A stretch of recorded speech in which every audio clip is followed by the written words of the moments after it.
This is the Amresh Lead Yes. of Research Academy, and you know this is the crash and revision course. Batch is the Purusharth. Chapter number 13, Kinetic Theory of Gases. And you know here lecture number 1. My name is Amresh Chaudhary, calling name is Hars. Today I will discuss the topic and subtopics are short formula list. पहले इस chapter में जो जो formula use होगा वो सब सारी बातें करेंगे. फिर learning and revision for the day, gas laws क्या होते हैं, ठीक है, बॉयल्स लॉ, चार्ल्स लॉ, ये सब सारी बातें जानेंगे. Equation of state of perfect gas क्या होता है, काइनेटिक थ्योरी ऑफ गैस क्या होता है, डिग्री ऑफ फ्रीडम क्या है, बहुत इंटरेस्टिंग है. फिर specific heat capacity of gases, degree of freedom with respect to the specific heat of monoatomic, diatomic, polyatomic gases क्या होता है, ये सब डिस्कस करेंगे. फिर मीन फ्री पाथ क्या है, एवोगाड्रोस नंबर क्या है, यही सब बातें इस चैप्टर में होने वाला है. तो पहले हम लोग शॉर्ट फॉर्मूला लिस्ट डिस्कस करते हैं. जो इस चैप्टर में जितने फॉर्मूला यूज होगा उसको मैंने यहाँ पे लिस्ट किया है. You know gas laws and ideal gas equation, ये टॉपिक का नाम है. What is the Boyle's law, ठीक है. तो बॉयल्स लॉ ने क्या कहा, बॉयल्स ने क्या कहा था कि at constant temperature and you know PV equal to constant means volume is inversely proportional to the pressure. Clear है. तो पीवी इक्वल टू कांस्टेंट, इसी को कहते हैं P1 V1 is equal to P2 V2. Charles law at constant pressure volume is directly proportional to the absolute temperature, V is directly proportional to the capital T. Okay. P2 upon V1 equal to T2 upon T1 लिख सकते हैं. Gay-Lussac's law at constant volume pressure is directly proportional to the temperature. P2 upon T1 is equal to T2 upon T1. Boyle's law, Charles law दोनों को मिला देते हैं, मर्ज कर देते हैं, तो परफेक्ट गैस इक्वेशन आता है, उसको कहते हैं PV equal to nRT. P1 V1 upon T1 is equal to P2 V2 upon T2. Yeah. And you know Boltzmann constant Kb is equal to R upon N, where R is the gas constant. बहुत बच्चे कहते हैं sir R क्या resistance है क्या, नहीं, यहाँ पे R जो है वो गैस कांस्टेंट है. Yes. Next one is here kinetic theory of gases and kinetic interpretation of temperature. Kinetic theory of gas क्या होता है. गैस कभी भी रेस्ट में नहीं रहता. मैं इसको ऐसे बोलता हूँ, गैस नॉट इन रेस्ट, ठीक है. गैस हमेशा मोशन में रहता है, उसको हमेशा चुल मची रहती है. ऐसे लैंग्वेज में बोलो तो हमेशा चुल मची रहती है, वो भागता दौड़ता रहता है. तो जितनी काइनेटिक एनर्जी ज्यादा होगी उतनी ही टेम्परेचर बढ़ेगा. थ्योरी भी एक बताया था मैंने कि बंद रूम में कभी भी फैन नहीं चलाना चाहिए. रूम को ठंडा करने के बजाय वो टेम्परेचर बढ़ाता जाता है. Yes. सही. Pressure exerted bye a gas, अगर किसी वेसल में गैस को भर के रख दो तो उस वेसल का जो प्रेशर है कितना होगा. तो फॉर्मूला है P equal to 1/3 M upon V into VRMS square. M by V into VRMS. Mass upon volume, mass upon volume density होती है. इसी को हम लोग लिख सकते हैं 1/3 रो VRMS स्क्वायर. तो लिख लीजिए formula. Pressure exerted by gas P equal to 1/3 M upon V rho M upon V VRMS square is equal to 1/3 rho VRMS square. Yes, sir. आगे मैं बताऊंगा VRMS को हम लोग C डैश स्क्वायर भी लिखते हैं. C dash square, both are the same thing. आगे मैंने फॉर्मूला जो यूज किया है वो ये यूज किया है. VRMS क्या है, root mean square velocity under root 3p upon rho. Next one kinetic energy per molecule of a gas. अगर एक मॉलिक्यूल ऑफ गैस है आपके पास तो उसकी एवरेज काइनेटिक एनर्जी कितनी होगी उस मॉलिक्यूल की. तो you know E dash is equal to half M V dash square. इसी को 3/2 kBT कहते हैं. वन मॉलिक्यूल ऑफ गैस का जो एवरेज काइनेटिक एनर्जी होती है वो 3/2 kBT होती है. But mean kinetic energy per mole of a gas, गौर करना बेटा, एकदम थोड़ा थोड़ा सा डिफरेंस है. पर मॉलिक्यूल ऑफ गैस जो होता है half M V dash square, उसी को 3/2 kBT कहते हैं। लेकिन mean kinetic energy per mole of a gas, yes, ये पर मोल है। 1/2 mvrms square is equal to Yes, 3/2 RT equal to 3/2 kBNT। और बहुत बच्चे इसमें मिस्टेक करते हैं, वो पर मॉलिक्यूल वाला मोल वाला में यूज कर लेते हैं, मोल वाला मॉलिक्यूल वाला में यूज करते हैं, गलत हो जाता है। मैं इसलिए यहाँ पे स्टार बना देता हूँ। These are the very very important formula, you know। फिर से रिपीट करता हूँ once more। mean kinetic energy per molecule of a gas equal to E dash is equal to half mv dash square equal to 3/2 kBT। yes sir. And mean kinetic energy per molecule of a gas equal to half m into vrms square equal to 3/2 RT equal to 3/2 kb into nt। अगर kinetic energy kb into nt, gas हाँ, निकालना हो तब क्या होगा, तो half vrms square 3/2 r upon m into T. इसी फॉर्मूले में फोर्थ नंबर में हमने यहाँ पे मैनिपुलेट करके लिखा है।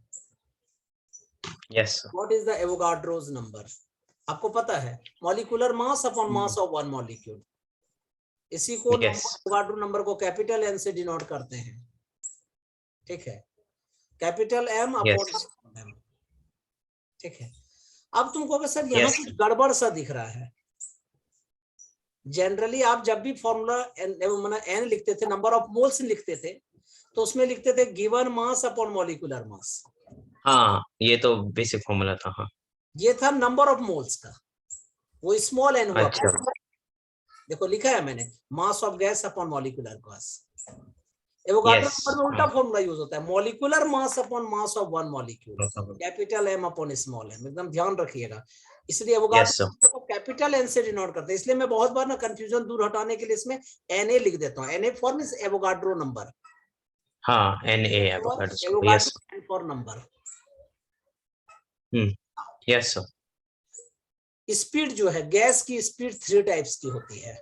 एक को कहते हैं एवरेज स्पीड, दूसरे को कहते हैं RMS speed, root mean square speed, और थर्ड वाले को कहते हैं MP speed, most probable speed. Average speed V bar equal to क्या होता है, v1 plus v2 plus v3 plus dot dot dot vn upon n। V bar is equal to क्या formula होता है, under root 8 kBT upon pi m is equal to under root 8 capital R capital T upon pi capital M is equal to under root 8 PV, PV equal to nRT होता है तो पता है, ठीक है, n equal to 1 RT equal to PV, तो under root 8 PV upon pi M। Next 8 PV upon pi speed VRMS, नाम से ही पता चल रहा है, रूट M से हो गया मीन, S से हो गया स्क्वायर। इसका मतलब है पहले स्क्वायर करना है, फिर एवरेज निकालना है, फिर रूट अंडर करना है। एक मिनट, पहले स्क्वायर करना है, फिर एवरेज निकालना है, फिर रूट अंडर। हाँ, under root v1 square plus v2 square plus v3 square plus dot dot dot vn square upon n। VRMS equal to 3 kBT upon m equal to under 3 capital R capital T upon capital M equal to under root 8 PV upon M। 8 PV upon m कैसे? ठीक है, इसमें यहाँ पाई m होता है, यहाँ m होता है, कैपिटल M होता है, nRT होता है, वो तो पता ही है। Next one is most probable speed, मतलब मैक्सिमम टू मैक्सिमम किसी भी गैस की स्पीड कितनी पहुंच पाती है प्रोबेबली, उसको मोस्ट प्रोबेबल स्पीड कहते हैं। Vm root 2 kBT upon m equal to under root 2 RT upon m is equal to under root 2 PV upon m। Yes sir. Degree of freedom और specific heat of monoatomic, diatomic and polyatomic gas. देखो किसी भी gas का degree of freedom जो होता है वो हमें बताता है कि वो गैस की एटॉमिसिटी कितनी है और उसका बिहेवियर कैसा होगा और उसकी एनर्जी डिस्ट्रीब्यूशन कितनी होगी। मेनली जो बताता है degree of freedom, energy dissociation बताता है। एनर्जी डिस्ट्रीब्यूशन मतलब याद रखने का तरीका मैं बताता हूँ। अगर किसी आदमी के घर में 5 आदमी है, किसी घर में 5 आदमी है और दूसरे ने भी कहा कि मेरे घर में भी 5 आदमी है जी, हाँ, यस अगर मैंने इसने कहा या ऐसा करते हैं 5 नहीं लेते, इसमें 4 ले लेते हैं, ठीक है। इस मेरे घर में 5 पर्सन है, इसमें भी 4 पर्सन। अब इन दोनों से पूछो कि कमाने वाले कितने हैं। इसने बोला 5 लोग जो कमाने वाले हैं, मेरे घर में 4 लोग कमाने वाले हैं। हाँ और इक्वल लोग अगर कमा रहे हैं तो देखो ये घर ज्यादा अमीर है रेदर देन दिस घर। अच्छा, लोग इक्वल कमा रहे हैं, मतलब पर ये इनकम। हाँ 1000 रुपए कमाता है तो ये 5 into 1000 रुपीज कमाएगा, ये यस 1000 into 4 कमाएगा। अब यस ये सर, घर जो है धीरे धीरे अमीर होता चला जाएगा। यस कहने सर। का मतलब है जितने नंबर ऑफ यहाँ पे पीपल होंगे उतने ही नंबर ऑफ एनर्जी बढ़ती जाएगी उस घर की। अगर किसी की डिग्री ऑफ फ्रीडम 3 है, किसी की 4 है, तो किसकी एनर्जी ज्यादा होगी? ऑब्वियसली 4 वाले की ज्यादा होगी। 4 वाले। कितनी ज्यादा होगी? तो 4 into half KBT, ये फॉर्मूला होता है। इसकी कितनी होगी? 3 into half KBT। माना एक डिग्री ऑफ फ्रीडम का मतलब है 1 into half KBT। 1 into half KBT। अच्छा, क्लियर है मेरी बात है? तो हाफ KBT। हाँ तो यस कहने सर। का मतलब है कि जितने डिग्री ऑफ फ्रीडम उतने हाफ KBT, यही याद रखना है आपको। अच्छा, I इतने will डिग्री ऑफ फ्रीडम हो गया। energy associated with each degree of freedom per molecule is equal to half KBT. And for a gas of Yes. polyatomic molecules having F degree of freedom, energy of 1 mole of gas U is equal to F by 2 into RT. Yes, Where, F by 2 into RT. where Yes, sir. CV equal to F upon 2 into R. CP equal to 1 plus F by 2 into R. लिख लीजिए, ये बहुत important formula है। अगर आपको पूछा जाए 1 mole of gas की एनर्जी कितनी होगी जिसकी डिग्री ऑफ फ्रीडम F है, तो आप बोलेंगे हाफ इंटू FRT। CV कितनी होगी? तो FR by 2। CP कितना होगा? तो R plus FR by 2। इसका मतलब 1 plus F by 2 into R। Gamma Yes. क्या होगा? तो CP upon CV, that is the 1 plus 2 upon F। अगर 1 मोनोएटॉमिक gamma. F की वैल्यू 3 है तो U कितना होगा? 3 by 2 RT। CB कितना होगा? 3 by 2 R। CP कितना होगा? 5 by 2 R। गामा कितना होगा? 1.66। ये इसी फॉर्मूले में सब्स्टिट्यूट कर दीजिए, आंसर आपका आता जाएगा। ये सब लिख लीजिएगा और एकदम लर्न करके रखना बेटा, ठीक है। मुझे फटाफट लर्न रहता है, कैलकुलेशन में बहुत कम टाइम लगता है मुझे। अगर डायटोमिक गैस है तो F की वैल्यू कितनी होगी? That is the 5, degree of freedom की value 5। Total energy equal to क्या होगा? 5 by 2 RT। CB क्या होगा? 5 by 2 R। CP क्या होगा? 7 by 2 R, क्योंकि 1 प्लस है ना यहाँ पे, इसीलिए। गामा क्या होगी? 1.44 या 1.4 लिखते हैं इसको। अगर ट्राइएटॉमिक गैस, ट्राइएटॉमिक 2 तरह के गैस होते हैं, एक को कहते हैं नॉन लीनियर, दूसरे को कहते हैं लीनियर। तो for a triatomic gas off non linear molecule F की वैल्यू कितनी होती है? 6। U इज इक्वल टू क्या होगा? 3 RT।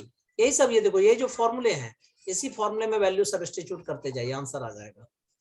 CV कितना होगा? 3R। CP कितना होगा? 4R। गामा क्या होगी? 1.33। लेकिन अगर ट्राई एटॉमिक गैस है और लीनियर मॉलिक्यूल है लेकिन F की वैल्यू 7 है, तो U is equal to 7 by 2 RT। CV equal to 2 by 2 R। CP is equal to 9 by 2 R, and gamma is equal to 1.28. 1.28, okay. Now, learning and revision for the day. अब detail topic discuss करेंगे। What are the gas laws? ठीक है। तो gas जिस behaviour को follow करता है उसको अगर हमने लॉ में फॉर्मुलेट कर दिया, उसी को गैस लॉज कहते हैं। बॉयल ने किया था, उसको बॉयल्स लॉ कहते हैं। चार्ल्स ने बताया था, Charles law. Gay-Lussac's law, Graham's law of diffusion, Dalton's law of partial pressure। अच्छा, यूज करके आइडियल परफेक्ट गैस इक्वेशन बताया गया है, और लास्ट में comparison of ideal gas and real gas, ये हम सब डिस्कस करेंगे। तो बॉयल्स लॉ क्या होती है?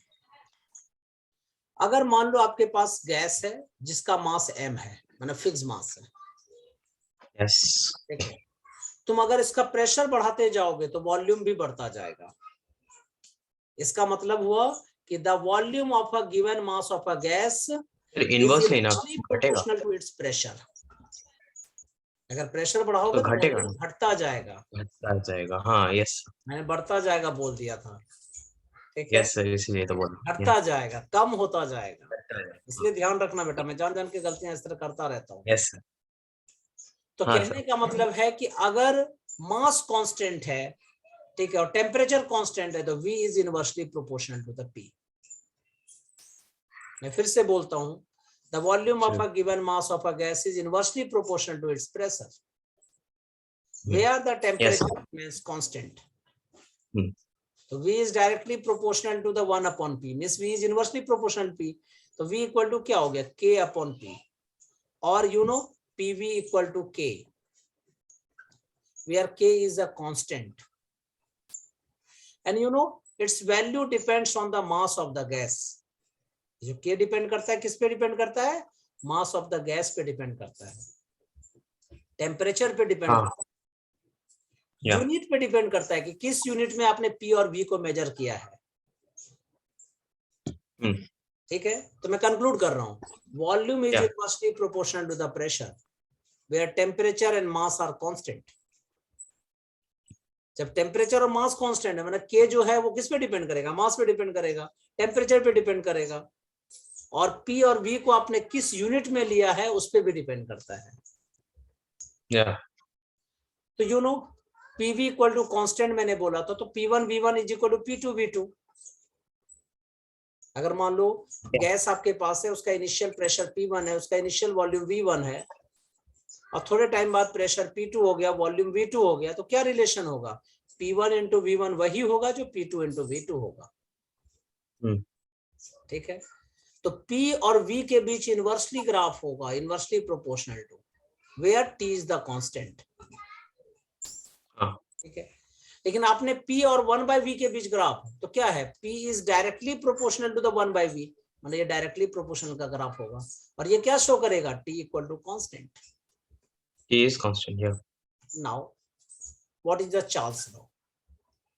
अगर प्रेशर और मास आपने कांस्टेंट रखा है, तो volume is directly proportional to the temperature of a gas.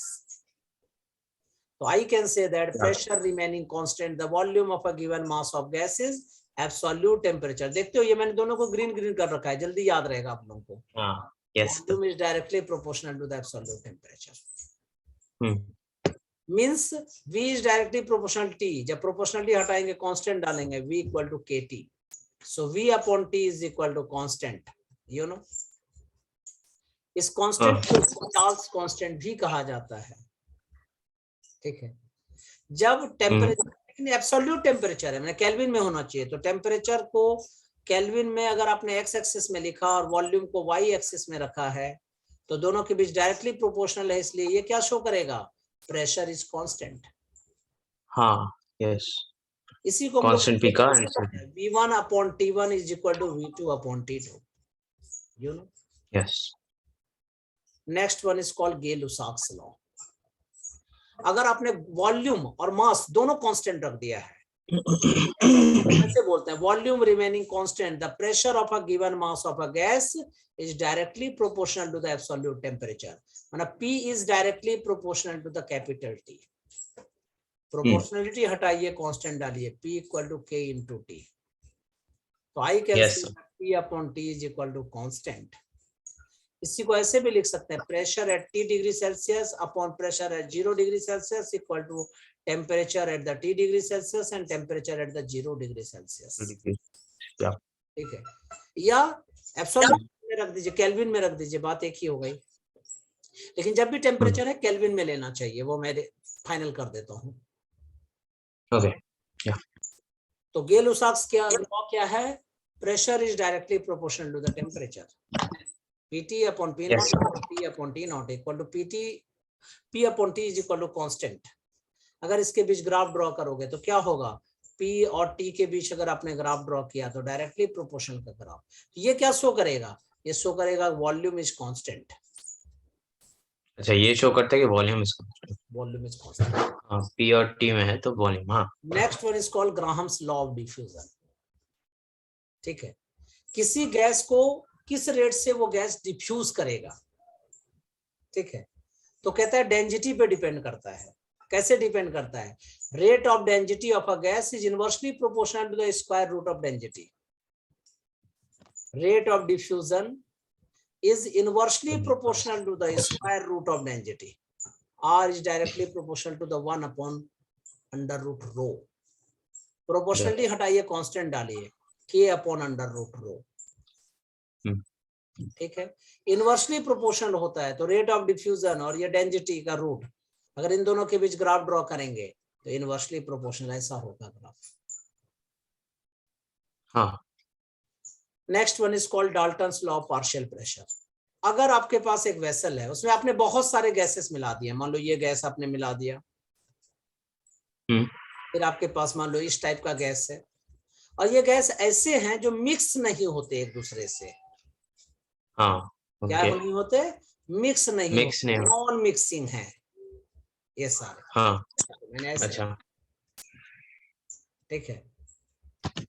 तो total Yes. Pressure exerted by mixture of non reacting gases, ठीक है। अच्छा, हाँ, रिएक्ट नहीं करेंगे, रिएक्ट नहीं करेंगे, रिएक्ट नहीं करेंगे। तो non reacting gases occupying a given volume is equal to the sum of the partial pressure. मतलब टोटल प्रेशर इक्वल टू इसका प्रेशर प्लस इसका प्रेशर प्लस इसका प्रेशर प्लस इसका प्रेशर। मतलब कहने का मतलब मिक्स कंप्लीटली मिक्स नहीं होते, मतलब मिक्सचर बन जाता है नॉन रिएक्टिंग गैस, ऐसा बोलना सही रहेगा।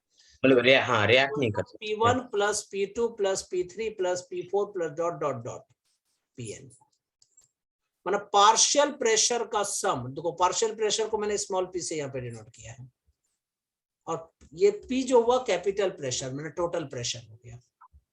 Yes. तो total pressure exerted by mixture of a non reacting gases in volume is the sum of the partial pressure. Now ideal और परफेक्ट गैस इक्वेशन, ये होता क्या है? PV इक्वल टू nRT कहां से आता है, कैसे आप इसको प्रूव करोगे? ठीक है, तो आपने कहा था कि V is inversely proportional to the P होता है। किसके रेफरेंस से आपने कहा था? बॉयल्स के रेफरेंस से कहा था, इसको बॉयल्स लॉ कहते हैं। हाँ।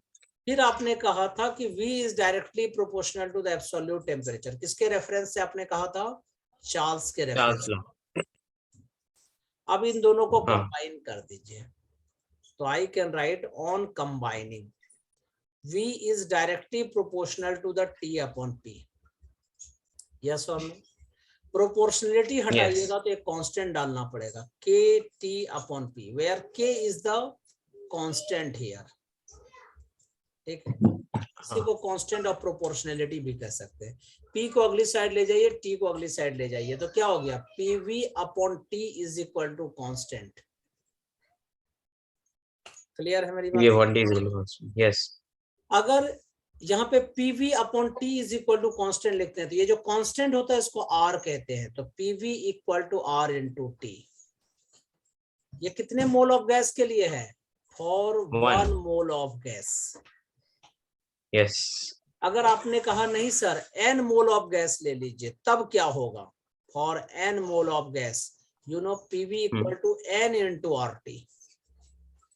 ठीक है, where N is the number of moles। इसी को आइडियल गैस इक्वेशन या परफेक्ट गैस इक्वेशन भी कहा जाता है। यही बॉयल्स और चार्ल्स की हेल्प से इसको निकाला गया है। ठीक है, लेकिन अगर तुम कहोगे नहीं 1 मोल ऑफ गैस के लिए नहीं, 1 ग्राम ऑफ द गैस के लिए देखना है, तब क्या होगा? ठीक है, तो 1 ग्राम के गैस के लिए देखोगे तो PV equal to nRT same होगा। ठीक है, अगर R is equal to capital R upon m naught है, then you know it is the gas constant for 1 gram of the gas. अगर हमने कहा कि एक फंडामेंटल क्वांटिटी इंट्रोड्यूस यहाँ पे कर देते हैं, इसको कहते हैं Boltzmann constant, KB is equal to R upon Na। इसका मतलब क्या हो गया कि gas constant R is equal to क्या होता है? KB into Na। KB into Na। अच्छा, KB into Na, where you know number of moles is equal to number of molecules upon Avogadro's number। Yes or no? तो number of हाँ। Molecules क्या formula होता है, capital N. Avogadro number क्या होता है, Na। हाँ। अब देखो पीवी इक्वल टू क्या फॉर्मूला हो गया, एनआरटी। यस और नो? एन की जगह क्या लिख सकते हैं, capital N upon Na into RT. इसी को फिर क्या लिख सकते हैं, ठीक है, K B N into Na upon RT. अब आर की जगह क्या लिख सकते हैं, के बी इंटू Na। तो मैं ऐसा भी लिख सकता हूँ N upon Na into K B into Na into T. Na cut गया तो क्या बचा, PV equal to K B into N T. यह सब किसके लिए हो रहा है, 1 ग्राम ऑफ गैस के लिए हो रहा 1 ग्राम ऑफ। हाँ। है। एक तो कभी कभी घुमा घुमा के क्वेश्चन पूछता हूँ, मैं पूछता हूँ कि बताइए आइडियल गैस इक्वेशन क्या है, बच्चे सिर्फ एक ही बोलते हैं, पीवी इक्वल टू एनआरटी। अरे ऐसा थोड़ी है, ये भी बोल सकते हो पीवी इक्वल टू केटी। एक 1 मोल ऑफ गैस के लिए PV equal to RT, n mole of gas के लिए PV equal to nRT, 1 gram of mole of gas के लिए PV equal to KB into n into T. Clear है? Now V is equal to KB into T। हाँ। लिख लीजिएगा ये सारे फॉर्मूले, ये सारा पीडीएफ आप लोगों को मिलेगा, वो तो पता ही है। Comparison of ideal gas and real gas. Gas दो तरह के होते हैं, एक आइडियल और एक real. Ideal gas equation, ideal gas वही है जो पीवी इक्वल टू एनआरटी को फॉलो करता है, इसी को आइडियल गैस इक्वेशन कहते हैं। लेकिन जो आइडियल गैस इक्वेशन को नहीं फॉलो करता है उसको रियल गैस कहते हैं, ठीक है। मतलब पीवी इक्वल टू एनआरटी इस रूल को स्ट्रिक्टली फॉलो नहीं करता है, वो कैसा गैस है, वो रियल गैस है। इस रूल को स्ट्रिक्टली फॉलो जो नहीं करते। हाँ। वो नहीं करता है। तो मैंने लिखा है कि a gas which obeys the ideal gas equation PV equal to nRT at all temperature and pressure is called ideal gas or perfect gas। अगर तुम पीवी कर्व देखते हो, ठीक है, हाँ। पीवी कर्व अगर आपने देखा, ठीक है, तो जो आइडियल गैस होगा वो देखना आपको इस तरह से दिखेगा, उसका ग्राफ ऐसा होगा T1 टेम्परेचर पे, ठीक है। T2 टेम्परेचर पे इसका ग्राफ ऐसा होगा। ये आइडियल की बात कर रहा हूं मैं, डॉट लाइन जो है आइडियल को शो करती है। लेकिन रियल जब तुम देखोगे रियल गैस के लिए तो क्या देखोगे, ये जो डार्क वाली लाइन है ये आपको दिखेगी, ठीक है, देख रहे हो स्लोप दोनों का चेंज है। और T2 पे देखते हो ये तो एकदम बैंड ही हो जाता है, नीचे की तरफ एकदम आ जाता है एकदम। हाँ, ठीक है।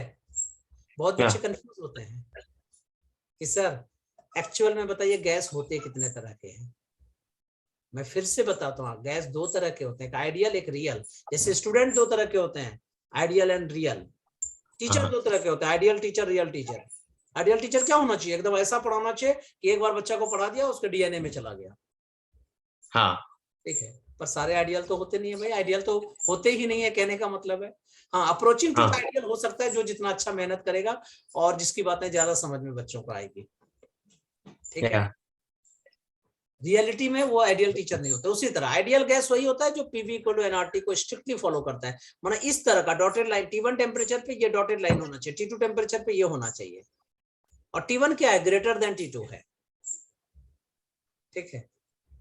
तो इसलिए मैंने यहाँ लैंग्वेज में लिखा है, this figure shows the comparison between the experimental PV curve and the theoretical curve predicted by the Boyle's law, ठीक है।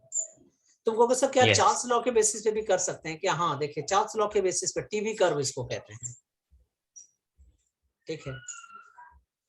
अगर P1 ग्रेटर देन P2 है तो रियल गैस का बिहेवियर देखो इस तरह से होगा, ठीक है। लेकिन आइडियल गैस का कैसा होना चाहिए, इस तरह का होना चाहिए, इस तरह का होना चाहिए, हाँ। T1 प्रेशर पे। अगर प्रेशर मैंने कम किया तब कैसा होना चाहिए, रियल गैस माना आइडियल गैस का जो है माना ऐसा हो जाता है, लेकिन रियल गैस का इस तरह से होता है। Yes. So in the above cases, we note that the behavior of a real gas approaches the ideal gas behavior for low pressure and high temperature. Low pressure and high temperature, देख लो। इसलिए आप लोग जो कहते हैं ना कि real gas जो है अप्रोच करता है आइडियल गैस बिहेवियर को जब प्रेशर बहुत कम रहे एंड टेम्परेचर बहुत हाई रहे। Now equation of state of perfect gas, जो मैंने अभी पहले बताया था कि पीवी इक्वल टू क्या होता है, एनआरटी होता है। अगर पी प्रेशर है, वी वॉल्यूम है, टी टेम्परेचर है, तो आइडियल गैस क्या हो, इक्वेशन क्या होगा, PV equal to NRT for N mole of gas. 1 mole of gas के लिए क्या होगा, पीवी इक्वल टू आरटी। इसी को PV upon T is equal to R बोल सकते हैं। आर को ही गैस कांस्टेंट या यूनिवर्सल गैस कांस्टेंट कहते हैं, और इसकी एसआई यूनिट जो होती है जूल पर मोल केल्विन। इसकी वैल्यू होती है, लिख लीजिए, इसके बहुत सारे वैल्यूज होते हैं और ये कंफ्यूज करता है बच्चों को। लिख लीजिएगा, R is equal to 8.314 joule per mole पर केल्विन, और 8.314 इंटू 10 टू द पावर 7 अर्ग पर मोल पर केल्विन। अप्रोक्सीमेटली ये 2 कैलोरी पर मोल केल्विन के इक्वल होता है। इसका डायमेंशन क्या होगा तो निकाल लीजिएगा, R is equal to dimension of P upon dimension of V upon dimension of T निकाल लीजिएगा। देन यू नो प्रेशर का ml क्या होता है, force upon area, ml to the power -1 T to the power -2। Volume का क्या हो जाएगा, L क्यूब। T का ये T जो है टेम्परेचर है, ठीक है, तो थीटा तो क्या हो गया, m L square T to the power -1। Theta को भी लिख सकते हैं, टेम्परेचर को थीटा लिख दिया, theta to the power -1। Gas constant R is equal to क्या होता है, तो अभी हमने प्रूव किया कि PV इक्वल टू एनआरटी। अब PV जो है वर्क डन के इक्वल होता है, तो R is equal to work upon mole into temperature. जरा देखिएगा फिर से अच्छा से इसको, अगर मैं R पूछूं तो R इक्वल टू क्या होगा, PV upon N into T। PV is equal to क्या होता है, work done upon N into T, moles into temperature. लेकिन अगर एक मॉलिक्यूल ऑफ गैस के लिए निकालते हैं, तो जो मैंने प्रूव कर पहले बताया था कि परफेक्ट गैस इक्वेशन अगर एक मॉलिक्यूल ऑफ गैस के लिए निकालते हैं तो पीवी इक्वल टू स्मॉल के टी हो जाता है। इसी स्मॉल के को केबी भी कहा जाता है, बोल्ट्जमान कांस्टेंट। तो Boltzmann constant is represented by per mole gas constant, it is called k is equal to R upon n. R की वैल्यू 8.31 पुट कर दीजिए, एवोगाड्रो नंबर 6.023 इंटू 10⁻23 पुट कर दीजिए, तो रेशियो क्या आएगा, 1.38 इंटू 10⁻23 जूल पर केल्विन। लिख लीजिए, ये बोल्ट्जमान कांस्टेंट की वैल्यू होती है। इसकी डायमेंशन क्या हो जाएगी, जो अभी हमने निकाला था, ml square T to the power -2 theta to the power -1। Theta मतलब टेम्परेचर ना, टेम्परेचर की बात कर रहे हैं यहाँ पे। New topic is kinetic theory of gases, ठीक है। Kinetic theory of gases relates the macroscopic properties of gas like pressure, temperature to the microscopic properties of gas molecule like speed, momentum, kinetic energy of molecule, ठीक है। ये इन दोनों को relate करता है। Kinetic theory of gas microscopic property और macroscopic property के बीच एक ब्रिज बनाने का काम करता है। What are the assumptions of the kinetic theory of gas? ऐसे समझ लो, गैस जो है कभी भी बैठा नहीं रहता है, ठीक है, और वो कभी भी अकेला नहीं रहता है, वो हमेशा झुंड में रहता है। वो डायलॉग नहीं कहते हैं, ठीक है, कि भेड़िए तो हमेशा झुंड में रहते हैं, टाइगर तो हमेशा अकेला रहता है। तो उसी टाइप का गैस मॉलिक्यूल जो है वो हमेशा झुंड में रहता है, वो अकेला रहना पसंद नहीं करता है। मैंने डरपोक टाइप का है, टिमिड टाइप का है, ऐसा समझ लो। You know, every gas is composed of tiny particles known as the molecules, and you know the size of the molecules is much smaller than the intermolecular spacing. Molecule of gas जो होते हैं वो identical होते हैं, spherical होते हैं, सारे एक जैसे होते हैं, रिजिड होते हैं, परफेक्टली इलास्टिक होते हैं। तो मैंने लिखा है the molecules of a gas are identical, spherical, rigid and perfectly elastic point masses. Molecule कभी भी रेस्ट में नहीं रहता है, तो मैंने वही लिखा है, molecules are in a state of random rapid motion, they collide with each other, there is no loss of energy during collision. कुछ लोग देखते हो झगड़ा करने में माहिर होते हैं, वो किसी ना किसी से टकराते रहते हैं, मना ऐसा लगता है उसकी एनर्जी लूज ही नहीं हो रही, अगर वो नहीं खाएगा तो बेचारा बीमार हो, मैंने क्या कहते हैं, नहीं झगड़ा करेगा तो बीमार हो जाएगा। तो गैस भी उसी तरह का, कि वो अगर टकराएगा Yes. नहीं तो वो बीमार हो जाएगा, वो टकराते रहता है। There is no loss of energy during the collision, only the direction of motion is changed. ऐसे याद रखो कि झगड़ा करने वाला का आदमी सिर्फ चेंज हो जाता है, वो आज इससे झगड़ा किया तो कल उससे झगड़ा करेगा, लेकिन बिना झगड़ा किए रहता नहीं है। तो मैं कंक्लूड कर रहा हूँ कि एवरी, और आगे भी बताऊंगा बहुत कुछ, लेकिन पहले डिस्कस करता हूँ कि गैस मॉलिक्यूल जो है वो टाइनी पार्टिकल से मिलकर बना होता है, जिसको मॉलिक्यूल कहते हैं। The size of molecule is much smaller than the intermolecular spacing, बहुत छोटा होता है। A molecule of gas identical, spherical, rigid and perfectly elastic होते हैं, और ये हमेशा रैपिड मोशन में होते हैं, कोलाइड करते रहते हैं एक दूसरे से, और उसकी एनर्जी लूज नहीं होती है, इसीलिए तो इलास्टिक कोलिजन है। उसकी डायरेक्शन हमेशा चेंज होते रहती है। Yes. ये जब एक मॉलिक्यूल मान लो इससे इससे टकराया, फिर ये मॉलिक्यूल जाके दूसरे से टकरा जाएगा, फिर ये दूसरे से टकरा जाएगा, ये दूसरे से टकरा जाएगा, मतलब ऐसे टकराते रहेंगे। ठीक है, तो इनके बीच में जो टाइम लगता है वो बहुत कम होता है। The time spent in collision between two molecules is negligible in comparison to the time between the two successive collisions. And you know the number of collision per unit volume in a gas remains constant. ये हमेशा constant होता है, unit volume में कितना बार collision होगा वो हमेशा fixed होता है। नो अट्रैक्टिव और repulsive force act between the gas molecules. ठीक है, सब एकदम एक जैसा रहता है। Gravitational attraction among the molecule is ineffective due to extremely small masses and very high speed of molecules. Gravitation attraction is ineffective, हाँ? Yes, sir. होता है क्योंकि इसका मास बहुत कम होता है और इसकी स्पीड जो है बहुत हाई होती है। And molecules constantly collide with the walls of the container. अगर एक कंटेनर में रख दिया, कभी इससे टकराते रहता है, टकराते रह रहा है हमेशा। Due to which their momentum change. The change in momentum is transferred to the walls of the container. ठीक है, जिसके कारण कि वो जो कंटेनर है उसमें एक प्रेशर एक्सर्ट होता है। ठीक है, जिसका फॉर्मूला हम लोग जानते हैं, आगे मैं बताऊंगा। P equal to 1/3 rho V square, where V is the VRMS. So you know, on the walls of a container, pressure is exerted by gas molecules, and the density of gas is constant at all points of the container. इसकी density हमेशा constant होती है, ऐसा नहीं है कि इधर से उधर चला गया, उधर से इधर चला गया, ऐसा कुछ नहीं है, थ्रू आउट यूनिफॉर्म रहेगा। Work done on compressing a gas. ठीक है, अगर मान लो आपने गैस रखा है, बैलून में भर लिया है मान लो, और तुमने उसको दबाने की कोशिश की, तो तुम्हें कितना वर्क करना पड़ेगा? So you know work done W is equal to P into delta V, where P is the pressure of the gas and delta V का change in the volume of the gas. Suppose करो दो ideal gas हैं, यहाँ एक ideal gas है, यहाँ एक ideal gas है। दो मैंने दो नंबर मत समझ लो, दो वेसल में रखा हुआ है, ऐसा समझ लो। Yes. When two ideal gases having the molar masses M1 and M2 are mixed, दोनों को मिक्स कर दीजिए।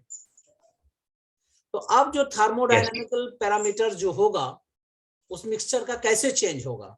अगर मुझे ओवरऑल मोलर मास निकालना है, ठीक है, मान लो ये एक वेसल था, ये दूसरी वेसल थी, दोनों को मैंने मिक्स कर दिया, तो इन दोनों के जो आइडियल गैस हैं जब मिक्स हो जाएंगे तो फाइनल मोलर मास क्या होगा? N1 M1 plus N2 M2 upon N1 plus N2। अगर इसका नंबर ऑफ मोल N1 है, इसका नंबर ऑफ मोल N2 है, इसका मास M1 है, इसका मास M2 है, तो N1 M1 plus N2 M2 upon N1 plus N2। CV क्या होगा उस मिक्सचर का? ठीक है, specific heat capacity at constant volume क्या होगा? तो N1 CV1 plus N2 CV2 upon N1 plus N2। CP of the mixture क्या होगा? Constant specific heat capacity at constant pressure of the mixture equal to N1 CP1 plus N2 CP2 upon N1 plus N2। Gamma of the mixture क्या होता है आपको पता है? Gamma is equal to CP upon CV होता है, दोनों को डिवाइड कर दीजिए, N1 plus N2 N1 plus N2 cut जाएगा, तो क्या आंसर आएगा? N1 CP1 plus N2 CP2 upon N1 CP1 plus N2 CP2। ठीक है, इसको और अच्छे से सॉल्व कर लीजिएगा। n1 plus n2 upon gamma minus 1 is equal to n1 upon gamma minus 1 plus n2 upon gamma minus 1। इसको पहले स्टॉप करके सारा लिख लीजिए, फिर आगे बढ़िएगा। Kinetic energy and temperature. अगर आइडियल गैस आपके पास है, ठीक है, the point particles can have only translational motion and thus only the translational energy. ठीक है, लेकिन ऐसा पता है आइडियल गैस तो होता नहीं है, लेकिन मैं यहां पे आइडियल गैस की बातें कर रहा हूं कि आइडियल गैस है तो उसका जो पार्टिकल होगा वो पॉइंट पार्टिकल होगा, उसमें सिर्फ और सिर्फ ट्रांसलेशनल मोशन होगा, वो रोटेट नहीं करेगा। हाँ, समझ रहे मेरी बात है कि अगर यस सर, रोटेट तो नहीं तो मैंने स्ट्राइक कराया तो वो सीधा सीधा जाएगा, ट्रांसलेशनल जाएगा, अगर वो आइडियल है तब। हाँ, इसको याद रखने का तरीका बता देता हूँ।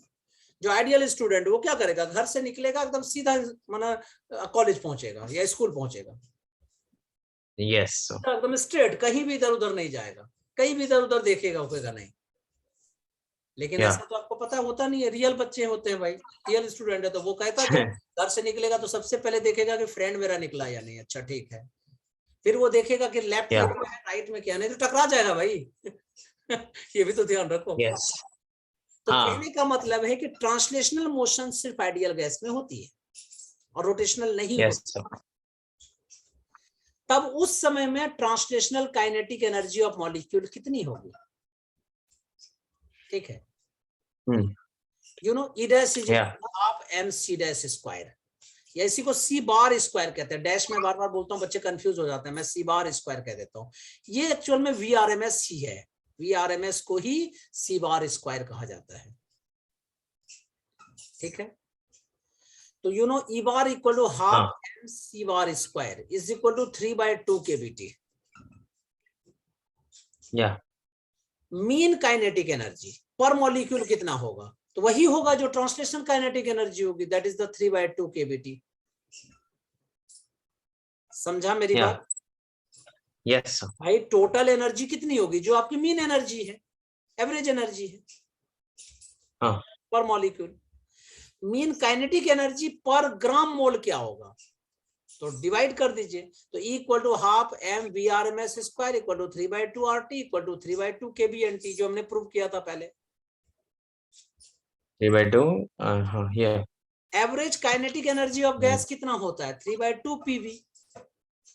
Kinetic energy per molecule, kinetic energy per molecule क्या होगा? 3/2 PV अपॉन N, N से डिवाइड कर दीजिए, इसी को 3/2 RT अपॉन M। मेडिकल में यही सब क्वेश्चन ना घुमा घुमा के पूछते रहते हैं, पूछेंगे एवरेज काइनेटिक एनर्जी बताइए, मीन काइनेटिक एनर्जी पर ग्राम मोल बोल दीजिए। ठीक है, काइनेटिक एनर्जी पर मोल क्या होता है? तो 3/2 kT। इसी से पता चलता है कि kinetic energy per mole is directly proportional to the absolute temperature. अगर तुम काइनेटिक एनर्जी बढ़ाओगे तो टेम्परेचर बढ़ता जाएगा। इसीलिए बंद रूम में कभी भी, क्लोज्ड रूम में कभी भी फैन नहीं चलाना चाहिए। वो आपके रूम का टेम्परेचर घटेगा नहीं बल्कि बढ़ेगा, बढ़ जाएगा।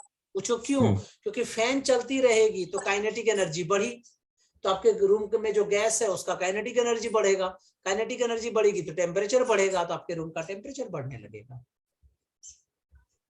इसीलिए जहां पे फैन चलाया जाता है उस रूम में खिड़की वगैरह खिड़की रहते हैं, क्योंकि उसमें क्या होगा, खिड़की रहता है, ऊपर वेंटिलेशन रहती है, जिसके कारण कि गर्म हवा हुआ, जैसे ही टेम्परेचर उसका बढ़ा वो उस गर्म एयर को बाहर निकाल देते हैं हम लोग, फिर हमारा रूम ठंडा हो जाता है। इसी के साथ ऐसा नहीं करते हैं। तो you no kinetic energy per mole equal to 3/2 kT and kinetic energy per volume is equal to you know 3/2 P। What is the 3/2 P? अगर एक वेसल में आपने गैस रख दिया है और वो गैस आपके पास परफेक्ट गैस है, आइडियल गैस है, तो इसके वॉल पर प्रेशर एग्जर्ट होगा, क्योंकि एक दूसरे से टकराते रहेगा। आपको पता है टकराने से क्या कहते हैं, प्रेशर फील होती है। तो pressure P exerted by a perfect gas on the walls of a container, you know, P equal to 1/3 mn upon V into C bar square. is equal to 1 upon 3 m upon v c bar square equal to 1 by 3 rho c bar square. And you know PV equal to 1 by 3 Yes. bar square is equal to 2 से divide 2 से multiply कर दीजिए 1 by 3 2 by 2 rho c bar square. इसी को 2 by 3 into half rho c bar square, that is the 2 upon 3. तो ये जो formula PV is directly proportional E होता है वो यहीं से आता है,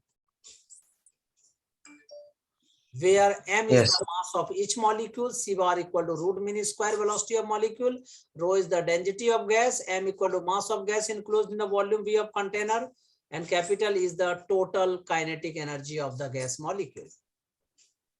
Clear? Yeah. Yes, sir. Now, various speed of gas molecules. आपको पता है कि गैस मॉलिक्यूल्स के जो है 3 टाइप्स के स्पीड होते हैं. एक को कहते हैं एवरेज स्पीड, दूसरे को कहते हैं रूट मीन स्क्वायर स्पीड, तीसरे को कहते हैं most probable speed. What is the root mean square speed? The square root of mean of squares of the speed of different molecules. इसका मतलब क्या है? देखो, रूट मीन स्क्वायर, तो सबसे पहले इंडिविजुअल स्पीड का स्क्वायर करना है, फिर उसको ऐड करके n से डिवाइड कर देना है, मतलब मीन निकालना है, और पूरे का रूट अंडर कर देना है. इसको कहते हैं root mean square speed. Formula होता है VRMS is equal to under root V1 square plus V2 square plus V3 square plus dot dot dot plus VN square upon n. Pressure P equal to क्या formula होता है? 1/3 rho VRMS square. VRMS is equal to क्या होगा? Under root 3P upon rho. Under root 3P upon rho. इसी को हम लोग ऐसे भी लिख सकते हैं, under root 3 KBT upon m, under root 3 RT upon m, under root 8 PV upon m. ये सब सारे रूट मीन स्क्वायर स्पीड का फॉर्मूला है. Yes sir. What is the most probable speed? the maximum speed is possessed by the total number of molecules of the gas. ज्यादा से ज्यादा जो fraction of gas है वो जो मैक्सिमम को अटेंड करता है उसको मोस्ट प्रोबेबल स्पीड कहते हैं. Yes. The speed which is possessed by maximum fraction of total number of molecules of the gas is called most probable speed. You know, it is the VMP is equal to under root 3 KBT upon m equal to under root 3 RT upon m equal to under root 2P. 2 ना? हाँ. तो नहीं बोलोगे तो मैं 2 KBT upon m. जब नहीं ध्यान देगा तो मैं बोलूंगा इससे. Under root 2 KBT upon 2 KBT upon m is equal to RT upon m under root 2 PV upon m. Yes. Third speed को कहते हैं एवरेज स्पीड. तो जितने भी मॉलिक्यूल हैं सबका स्पीड का एवरेज निकाल दो. इसी को कहते हैं the arithmetic mean of the speeds of molecule in a gas at given temperature is called average speed. Average speed V bar equal to V1 plus V2 plus V3 plus dot dot dot VN upon n. V bar equal to under root 8 KBT upon pi m is equal to under root 8 RT upon pi m is equal to under root 8 PV upon pi m. Average देखिए, ये आपके पास जो है ये VMP है, ये VRMS है और बीच में एवरेज. मतलब एवरेज जो है वो VMP और VRMS के बीच में होता है. Yeah. Now, what is the degree of freedom? New topic. ठीक है. Yes, sir. Degree of freedom जो है ये एक तरह से गैस के पैरामीटर को बताता है. तुम कहोगे सर इसका मतलब रेफर करता है कि पॉसिबल इंडिपेंडेंट मोशन जो है किसी सिस्टम का जो होगा वो किस किस पर डिपेंड करेगा. ट्रांसलेशनल मोशन होगा या रोटेशनल मोशन होगा, कैसा होगा, ये सब डिग्री ऑफ फ्रीडम बताता है. Yes. अगर गैस मॉलिक्यूल आपने छोड़ा, ठीक है, तो वो देखना वो वॉल्यूम वाइज किधर भी स्कैटर्ड हो सकता है. Yes, किधर भी हो सकता है. ट्रू. ट्रांसलेशनल मोशन भी हो सकती है, रोटेशनल मोशन भी हो सकती है, रैंडम मोशन भी हो सकता है, जिगजैग हो सकते हैं. तो डिग्री ऑफ फ्रीडम हमें बताता है कि उसका मोशन कैसा होगा. The term degree of freedom of a system refers to the possible independent motion a system can have. अगर एटॉमिक गैस है तो इसके लिए डिग्री ऑफ फ्रीडम की वैल्यू 3 होती है। डायटोमिक गैस है तो डिग्री ऑफ फ्रीडम 5 होती है। डायटोमिक गैस है तो डिग्री ऑफ फ्रीडम 6 होती है अगर नॉन लीनियर है। लीनियर है तो 7 होती है। हाँ। और अगर n एटॉमिक मॉलिक्यूल है तो डिग्री ऑफ फ्रीडम होगा 6n-3। अच्छा। n एटॉमिक लीनियर मॉलिक्यूल है तो 6n-5। so on. अब डिग्री ऑफ फ्रीडम से ही हमें पता चलता है कि मॉलिक्यूल के पास गैस कितना है, वो मैं आगे बताऊंगा। कितने नंबर ऑफ गैस मॉलिक्यूल्स हैं, कितनी एनर्जी है, कितनी उसकी डेंसिटी है, बहुत कुछ पता चलता है। हाँ। तो सबसे Yes, sir. अच्छा एक जो है उसको कहते हैं law of equipartition of energy. अच्छा। ये डिग्री ऑफ फ्रीडम से ही पता चलता है कि एनर्जी कैसे डिस्ट्रीब्यूट होगा। सपोज कीजिए ये आपके पास है, टोटल आपके पास 1 CR रुपीस है, 1 करोड़ रुपया है आपके पास। और इसमें 5 मेंबर्स अगर हैं, 5 डिवीजन है, 1 2 3 4 5 डिवीजन है और इक्वली डिवीजन है, तो हम लोग क्या कर सकते हैं कि एक को 20 लाख मिलेगा, दूसरे को भी 20 लाख, तीसरे को भी 20, सबको 20 लाख करके मिलेंगे। Yes sir. ठीक है, इसको कहते हैं इक्विपार्टीशन ऑफ रुपीस। लेकिन अगर एनर्जी होता तो इक्विपार्टीशन ऑफ एनर्जी। यस। यहाँ हम लोग क्या करते हैं, जो भी 1 करोड़ है जितने डिस्ट्रीब्यूशन है उसको 5 से डिवाइड कर देते हैं, जितने नंबर ऑफ पर्सन है उससे डिवाइड कर दिया हमने। हाँ। तो according to the law of equipartition of energy for any system in thermal equilibrium the total energy is equally distributed among its various degree of freedom and each degree of freedom is associated with energy which is called half K V T. Yes. अगर मान लो 3 degree of freedom है ऐसा, तो इसका जो होगा वो होगा हाफ केवीटी एनर्जी होगी, इसकी भी हाफ केवीटी एनर्जी होगी, इसकी भी हाफ केवीटी एनर्जी होगी। तो टोटल कितना हो गया 3/2 kBT, where kb is called Boltzmann 1.38 into 10⁻⁻23 joule per Kelvin. Capital T is the absolute temperature of the system. Clear है? हाँ सर, नहीं सर एक मिनट बोलो। एनी सिस्टम में हाँ टोटल एनर्जी को मतलब 3 ही पार्ट में क्यों डिवाइड कर? 3, अगर यहाँ पे 3 डिग्री ऑफ फ्रीडम था इसीलिए। अगर मान लो ये 5 डिग्री ऑफ फ्रीडम होता 1 2 3 4 5, तो इसका क्या हो जाता 5/2 kBT। मतलब एक इंडिविजुअल डिग्री ऑफ फ्रीडम की एनर्जी हाफ केबीटी होती है। Yes sir. पढ़ के सुनाइए, what is the law of equipartition of energy? According to law of equipartition of energy for any system in thermal equilibrium, the total energy is equally distributed among its various degree of freedom, and each degree of freedom is associated with energy half kBT, where kb is equal to both constant. Now, specific heat capacity for solids, ठीक है? देखिए, near the room temperature, the molar specific heat of most of the solid at constant volume is equal to 3R या 6 calorie पर mole पर farad या 25 joule per mole पर kelvin, ये value होती है। yes. इसी को ड्यूलोंग एंड पेटिट्स लॉ भी कहा जाता है। ठीक है? yes, sir. तो कहने का मतलब क्या है, इसको समझो ऐसे कि अगर आपके पास सॉलिड्स हैं नियर द रूम टेम्परेचर, मतलब 25 डिग्री सेल्सियस के आसपास, उसकी जो मोलर स्पेसिफिक हीट होगी वो कितनी होगी 3R होगी। यही मेन चीज है। आपने कोई सॉलिड उठाया, रूम टेम्परेचर पे आपने मोलर स्पेसिफिक हीट देखा कांस्टेंट वॉल्यूम पर, तो उसकी वैल्यू 3R है। इसी को ड्यूलोंग एंड पेटिट्स लॉ कहते हैं। अब इसका मैं प्रूफ देता हूं। सॉलिड में एटम जो है वाइब्रेट करता है अपने मीन पोजीशन पे। बिल्कुल। During the vibration the kinetic energy of an atom changes continuously the to potential energy into the potential energy and vice versa.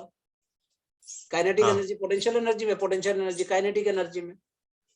Yes sir. तो average value of EK and EP means kinetic energy plus potential energy are equal in a solid. Yes. तो an atom can vibrate along the 3 mutual perpendicular direction. तो इसका मतलब है कि 3 mutual perpendicular direction में ये vibrate करेगी. Perpendicular direction में ये क्या होगी? वाइब्रेट होगी. तो इसकी डिग्री ऑफ फ्रीडम कितनी हो गई? 3. Degree of freedom is equal to 3. तो इसके according to the laws of equipartition of energy, energy is equal to क्या होगा? 3 into half kVt. 3 into half kVt. Yes.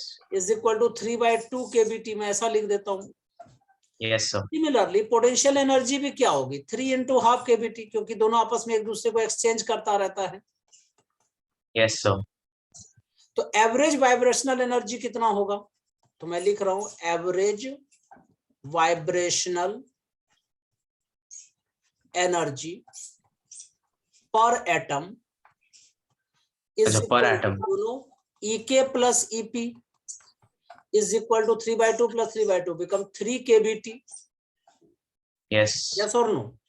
The total vibrational energy or the internal energy of 1 mole of atom क्या होगा? 3 kBt. में लिख देते हैं the total vibrational energy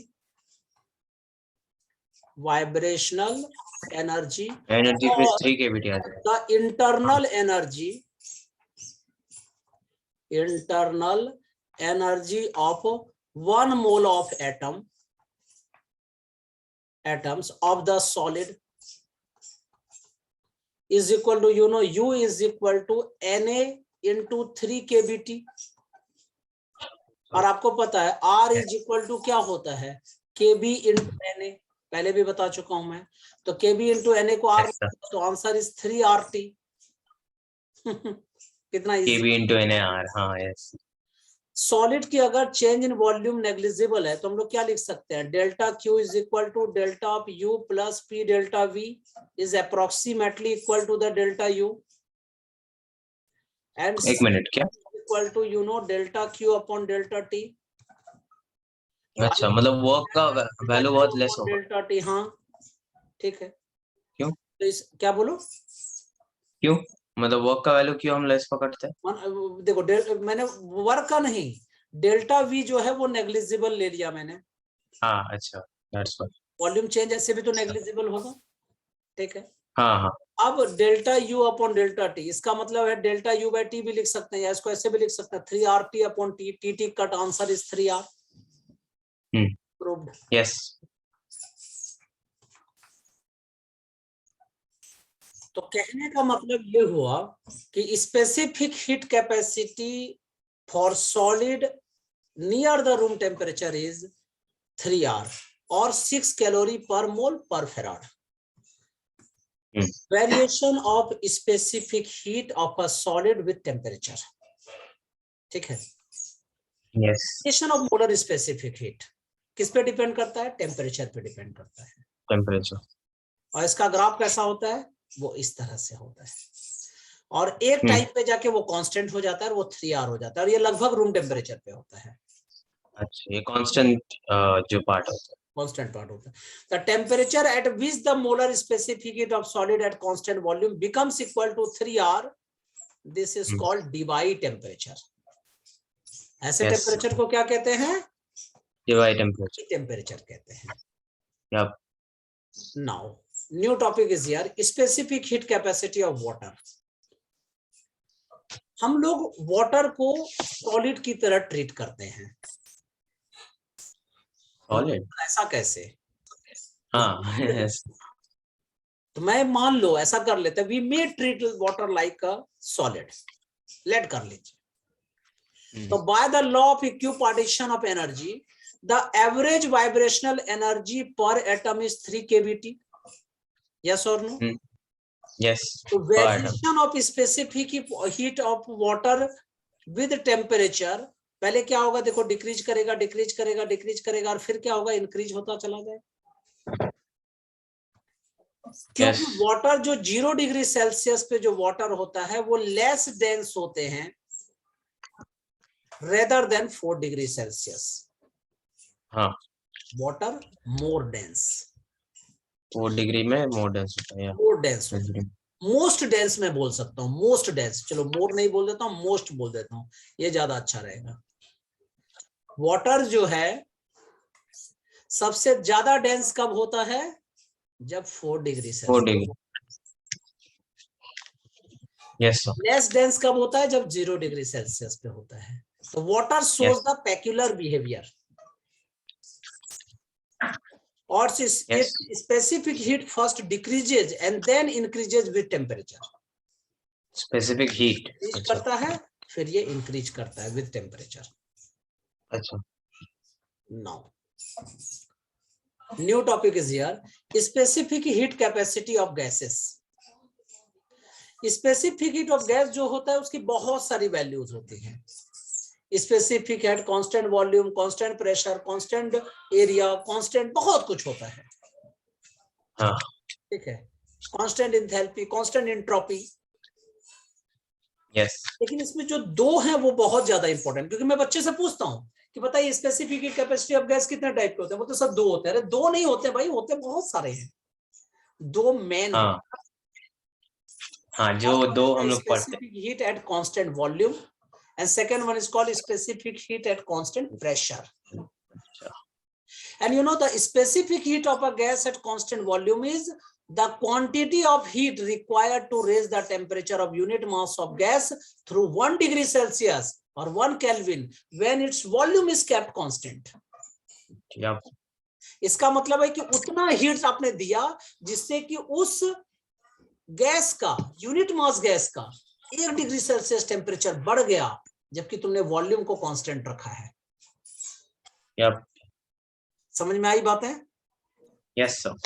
आपको पता है फॉर्मूला होता है delta Q is equal to m into Cv delta T. तो delta Q constant volume is equal to m into constant specific heat capacity. तो बताइए सीवी इक्वल टू क्या हो जाएगा? Delta Q of V upon m delta T. Yes. और 1 mole of gas, you know, capital Cv equal to m into small Cv. तो कहने का मतलब मास से मल्टीप्लाई कर दीजिए। ये स्मॉल है, ये स्मॉल सीवी है, लेकिन अगर 1 मोल के लिए निकालोगे तो कैपिटल एम से मल्टीप्लाई कर दो।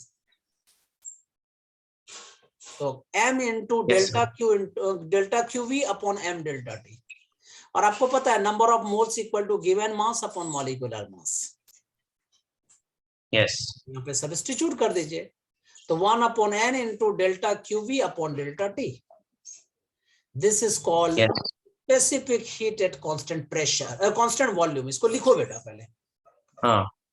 Now specific heat at constant pressure, ठीक है, इसका मतलब है कि इतना हीट आप किसी भी गैस को दो, यूनिट मास ऑफ गैस को, जिससे कि उसका टेम्परेचर या तो 1 डिग्री सेल्सियस या 1 केल्विन बढ़ जाए। यस। इस कंडीशन में प्रेशर कांस्टेंट रहना चाहिए। प्रेशर कांस्टेंट रहेगा। जितना हीट आपने दिया that is called specific heat at constant pressure. Definition is here. The specific heat of a gas at constant pressure is quantity of heat required to raise the temperature of unit mass of gas through 1 Kelvin when its pressure is kept constant. Yes or no? You know, yes. Cp equal to delta Qp upon m delta t. एकदम just उसी की तरह देखो, delta Q is equal to क्या formula होता है? mc delta t, और ये क्या स्मॉल c है बाबू। ठीक है, तो जब प्रेशर कांस्टेंट है तो यहाँ P लिख दूंगा, यहाँ भी P लिख दूंगा मैं। तो Cp इज इक्वल टू क्या हो जाएगा? Delta Qp upon m delta t। For 1 mole of gas capital Cp is equal to capital M into small cp, और n equal to m upon m होता है, तो फाइनल सब्स्टिट्यूट कर दीजिए, आपका आंसर आ जाएगा 1 upon n into delta Qp upon delta t। Now, specific heat of gas at constant pressure जो होता है वो बड़ा होता है हमेशा specific heat at constant volume पे। कहने का मतलब Cp is greater than Cv। Yes. चाहे तुम स्मॉल Cp कहो वो भी greater than small Cv, capital Cp को वो भी ग्रेटर देन कैपिटल Cv।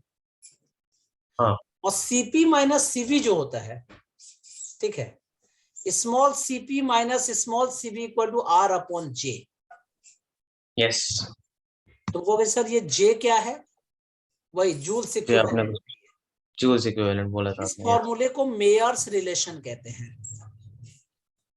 अच्छा, But if Cp and Cv are the measured in the units of work and R is also in the units of work or energy, अब Cp minus Cv is equal to capital R. Yes sir. Now, new topic. Degree of freedom or specific heat of monoatomic, diatomic and polyatomic gases. Paper में question इस तरह से आएंगे, ठीक है। ये CBSE point of view से भी इंपॉर्टेंट है, जेई पॉइंट ऑफ व्यू से भी इंपॉर्टेंट है, नीट पॉइंट ऑफ व्यू से भी इंपॉर्टेंट है। तो इसलिए मैंने पूरा डिटेल एक क्वेश्चन बना दिया है। Using the law of equipartition of energy, determine the values of C P, C V and gamma for monoatomic, diatomic and triatomic gases. अच्छा, आपको first number specific heat of monoatomic gas निकालना है। तो पहले समझना बेटा, मोनो एटॉमिक गैस है like helium, argon, ये मॉलिक्यूल के पास 3 ट्रांसलेशनल डिग्री ऑफ फ्रीडम होती है। यस। तो according to the law of equipartition of energy, average energy associated with each degree of freedom per molecule is equal to half kVT. Half kVT, हाँ। तो average energy with 3 degree of freedom कितना होगा? तो मैं लिख रहा हूं यहाँ पे, average energy with 3 degree of freedom, 3 degree of freedom per molecule, per molecule is equal to 3/2 kVT. बिल्कुल। R gas constant per mole of gas होता है, Na एवोगाड्रो नंबर होता है। तो टोटल एनर्जी कितनी होगी? तो टोटल, ठीक है, internal energy, total internal energy 1 mole of monoatomic gas कितना होगा? This is the capital U which is the 3/2 K V T into Na। आपको पता है कि R is equal to KB into Na होता है, तो केबी इंटू Na R हो गया, तो आंसर इज 3/2 RT। RT, हाँ। यस और no? Yes sir. Now molar specific heat at constant volume कितना होगा? तो the molar specific heat at constant volume, constant volume, तो ये भी तो निकाल, इसका मतलब सीवी बोल रहा है, तो सीवी ऑफ मोनो एटॉमिक क्या होगा? Is equal to du/dt is equal to differentiation of 3/2 RT। Differentiation करें, 3/2 कांस्टेंट है, t का डिफरेंशिएशन 1 हो गया, तो आंसर इज 3/2 R। इसी तरह से द मोलर, मैं लैंग्वेज भी लिख देता हूं जिससे कंफ्यूज आप ना हो, molar specific heat at constant pressure, constant pressure क्या होगा? It is Cp। अगर ये मोनो एटॉमिक है तो Cp minus Cv equal to R, तो Cp equal to Cv plus R, then 3/2 R plus R is equal to 5/2 R। अब अगर 3/2 R plus R, हाँ, और एक बढ़ेगा, तो गामा इज इक्वल टू क्या होता है? Cp upon Cv, 5/2 R upon 3/2 R, R cut, 2 cut, answer is 5/3 equal to 1 मतलब 6 7 हो गया आंसर। यस। विदाउट प्रूफ हम लोग किसी की बात नहीं करेंगे। Next one is called specific heat of diatomic gas. Diatomic gas कौन कौन है जी? ऑक्सीजन ले लीजिए, नाइट्रोजन ले लीजिए, ये सब सारे डायटोमिक गैसेस हैं। ये जो है रिजिड रोटेटर की तरह काम करता है, इसके पास 5 डिग्री ऑफ फ्रीडम होता है, 3 ट्रांसलेशनल मोशन होती है इसमें, 3 ट्रांसलेशनल मोशन और 2 रोटेशनल मोशन होता है, मतलब क्लॉकवाइज और एंटी क्लॉकवाइज। ठीक है, और 3 ट्रांसलेशनल का मतलब X axis, Y axis, Z axis. ठीक है, Yes. तो टोटल डिग्री ऑफ फ्रीडम कितनी हो जाएगी इसकी? 5। 5. Total degree of freedom, Yes. Of freedom is equal to 5। तो जब डिग्री ऑफ फ्रीडम 5 है, तो according to the equipotential of energy, total energy of mole of gas क्या हो जाएगा? तो दिस इज द 5/2 kBT। ठीक है, और into Yes. Na Avogadro number के लिए, तो Na into KB equal to R, तो 5/2 Yes, sir. RT। यस और नो? Yep. अगर Yes, sir. CV निकालना है for rigid diatomic, rigid diatomic, तब क्या होगा? du/dt, तो 5/2 RT का डिफरेंशिएशन कर दीजिए, this is the 5/2 R। CP निकाल लीजिए for rigid diatomic, CB plus R, 5/2 R plus R become 7/2 R।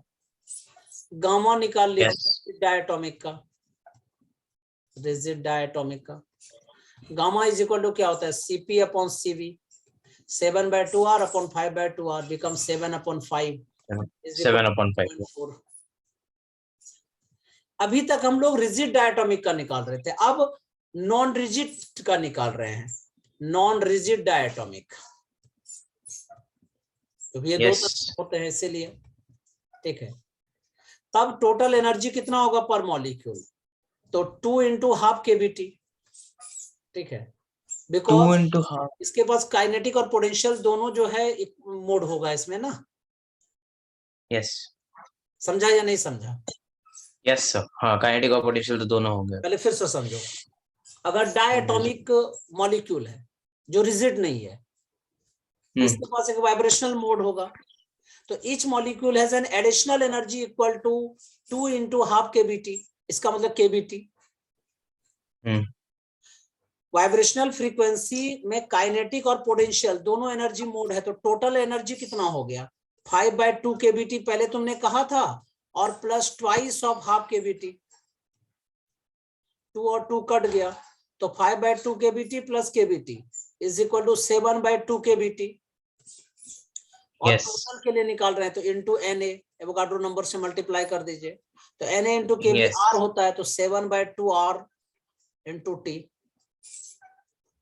अब अगर CV निकालते हैं तो मैं यहाँ लैंग्वेज में लिख देता हूँ कितना हो, डायटोमिक विद वाइब्रेशनल मोड।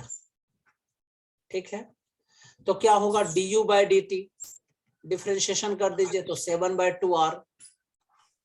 इसी तरह से CP निकालते हैं, diatomic with the vibrational mode, तो CV प्लस R, तो 7/2 R plus R become 9/2 R। ठीक है, अब गामा निकाल लीजिए, तो गामा इक्वल टू क्या होता है? CP/CV, तो 9/RR cut 2 cut become 9/7 is equal to 1.28 answer. Clear है? Yes, sir. Next one is here, specific heats of triatomic gas. ठीक है, ट्राइएटॉमिक गैस 2 तरह के होते हैं, एक लीनियर होता है, दूसरा नॉन लीनियर होता है। ठीक है, एक को हम लोग क्या लिख सकते हैं? नॉन लीनियर, और सेकेंड वाले को क्या कह सकते हैं? लीनियर। Yes. नॉन लीनियर होते हैं, उसकी डिग्री ऑफ फ्रीडम कितनी होती है? 6। 6. और लीनियर की डिग्री ऑफ फ्रीडम कितनी होती है? 7। 7. तो U इज इक्वल टू, पहले मैं एक एक बात करता हूं, for non linear gas molecules. ठीक है, हाँ. Degree of freedom is 6, U is equal to 6/2 kB into Na, kB into Na equal to R, answer is 3 RT। CV is equal to du/dt, तो become 3 R। Cp is equal to Cv plus R. 3R plus R become 4R. Gamma is equal to Cp upon Cv is equal to 4 upon 3. Answer is 1.33. Yes. Answer हो गया. Next number किसके लिए? Linear के लिए निकालते हैं. तो for linear gas molecule degree of freedom is 7. तो you can say U is equal to 7/2 kBT into Na is equal to 7/2 RT. ठीक है. अब Cv निकाल लेते हैं. तो Cv is equal to du/dt is equal to 7/2 R. Cp is equal to Cv plus R is equal to 9/2 R. Gamma is equal to Cp upon Cv. तो 9/2 R upon 7/2 R. R cut 2 cut become 9/7 is equal to 1.28. ठीक है. Yeah. अगर poly 1.28. Atomic gas है तब कैसे निकालेंगे? तो मैं लिख देता हूँ specific heat of a gas of a poly atomic gas. ऐसा लिखना ठीक रहेगा. Yeah. Poly atomic gas. You know, 1 mole of a perfect polyatomic gas at absolute temperature is T. तो डिग्री ऑफ फ्रीडम कितनी हो जाएगी? सपोज कर लो F ले लिया. तो एवरेज एनर्जी कितनी हो जाएगी इसकी? ठीक है. तो you know average energy of each molecule is equal to F/2 kBT. Each molecule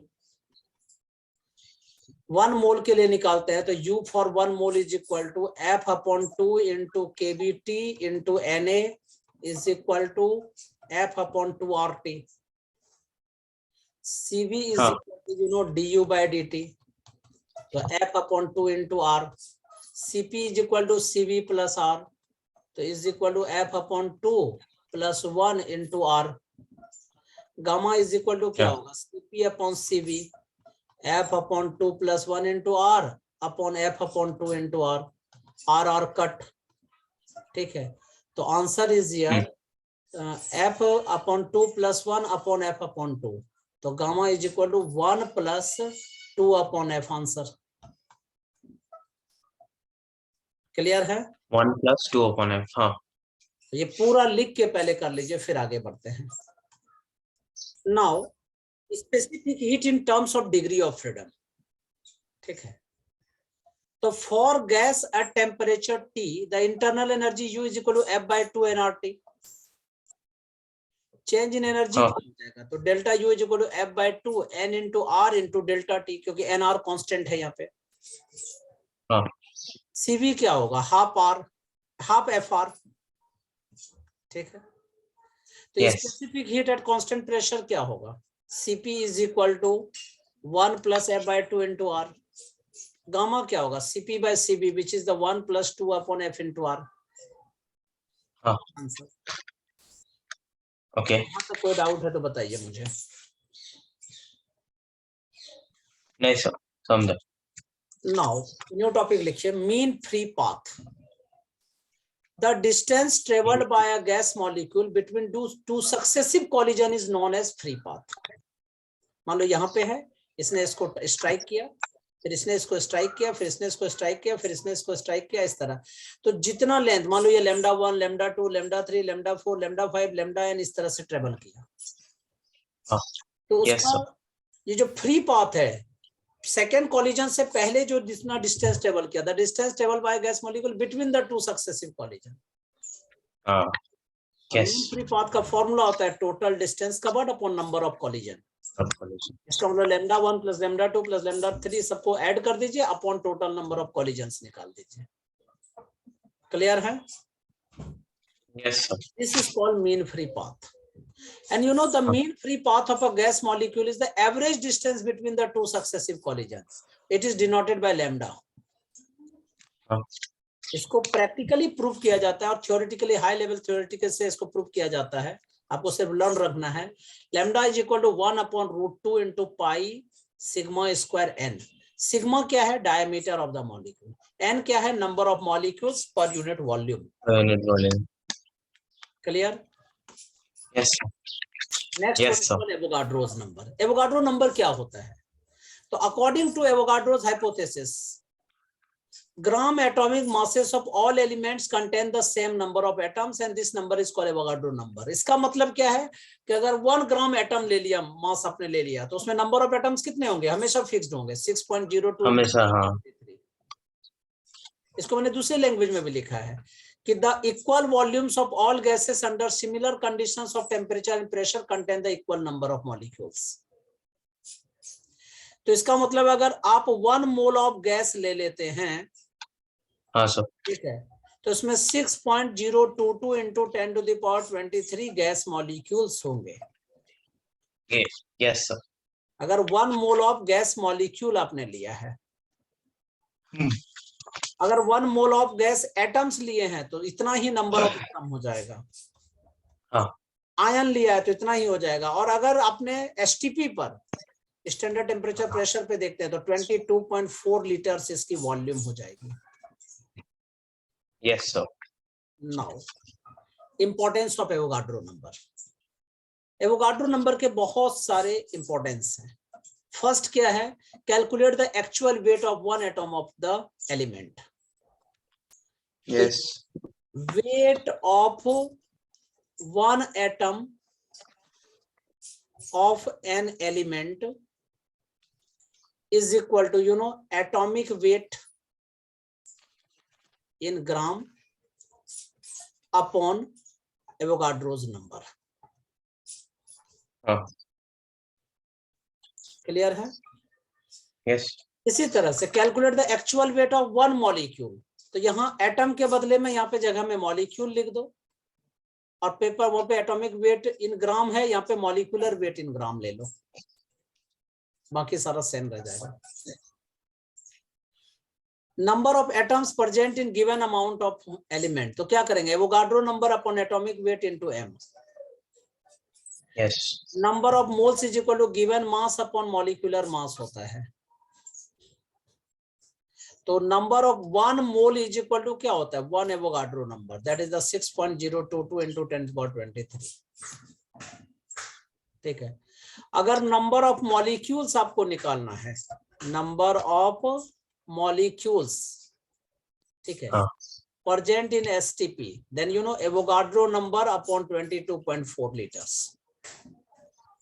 yes. So now this lecture is finished. Coming class में हम लोग इसके न्यूमेरिकल्स करेंगे, हमरेस्ट क्वेश्चंस करेंगे। ठीक है, till then bye, as well as best of luck. Yes sir.